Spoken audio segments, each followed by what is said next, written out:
بسم اللہ الرحمن الرحیم۔ السلام علیکم دوستو خلیفہ عبد الملک بن مروان بیت اللہ کا طواف کر رہا تھا۔ اس کی نظر ایک نوجوان پر پڑی جس کا چہرہ بہت پروقار تھا مگر وہ لباس سے مسکین لگ رہا تھا۔ خلیفہ عبد الملک بن مروان نے پوچھا یہ نوجوان کون ہے تو اسے بتایا گیا کہ اس نوجوان کا نام سالم ہے اور یہ سیدنا عبداللہ بن عمر رضی اللہ تعالی عنہ کا بیٹا اور سیدنا عمر بن خطاب کا پوتا ہے۔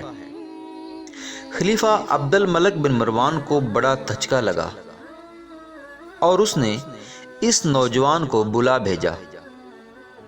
خلیفہ عبد الملک بن مروان نے پوچھا کہ بیٹا میں تمہارے دادا سیدنا عمر فاروق رضی اللہ تعالی عنہ کا بڑا مداح ہوں اور مجھے تمہاری یہ حالت دیکھ کر بڑا دکھ ہوا ہے اور مجھے خوشی ہوگی اگر میں تمہارے کچھ کام آ سکوں۔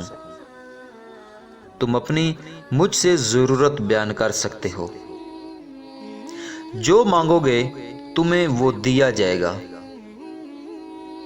نوجوان نے جواب دیا اے امیر المومنین، میں اس وقت اللہ کے گھر بیت اللہ میں ہوں اور مجھے شرم آتی ہے کہ اللہ کے گھر میں بیٹھ کر کسی اور سے کچھ مانگوں۔ خلیفہ عبد الملک نے اس کے دلکش چہرے پر نظر دوڑائی اور خاموش ہو گیا۔ خلیفہ نے اپنے غلام سے کہا کہ یہ نوجوان جیسے ہی عبادت سے فارغ ہو کر بیت اللہ سے باہر آئے تو اسے میرے پاس لے کر آ جانا۔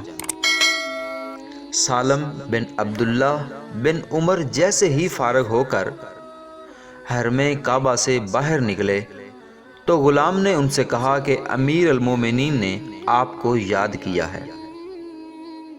تو سالم بن عبداللہ رضی اللہ تعالی عنہ سیدھے خلیفہ کے پاس پہنچے۔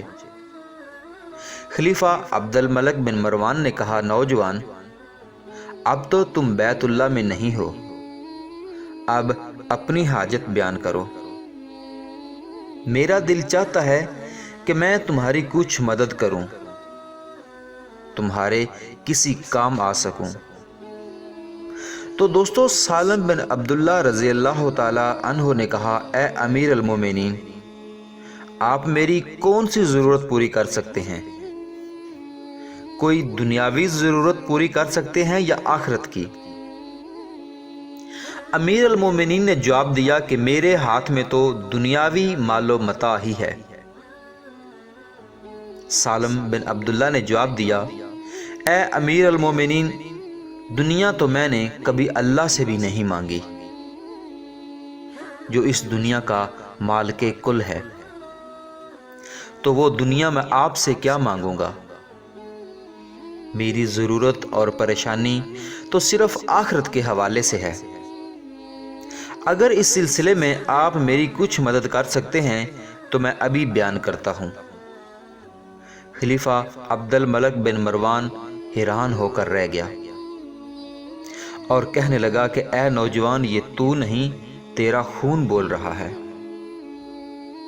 خلیفہ عبد الملک کو حیران اور پریشان چھوڑ کر سالم بن عبداللہ وہاں سے نکلے اور حرم سے ملحقہ گلی میں داخل ہوئے اور نظروں سے اوجھل ہو گئے۔ یوں ایک ایماندار اور مسلم نوجوان نے حاکم وقت کو آخرت کی تیاری کا ایک اچھا سبق دے دیا۔ دوستو اللہ پاک سے دعا ہے کہ اللہ پاک ہمیں بھی آخرت کی تیاری کرنے کی توفیق عطا فرمائے۔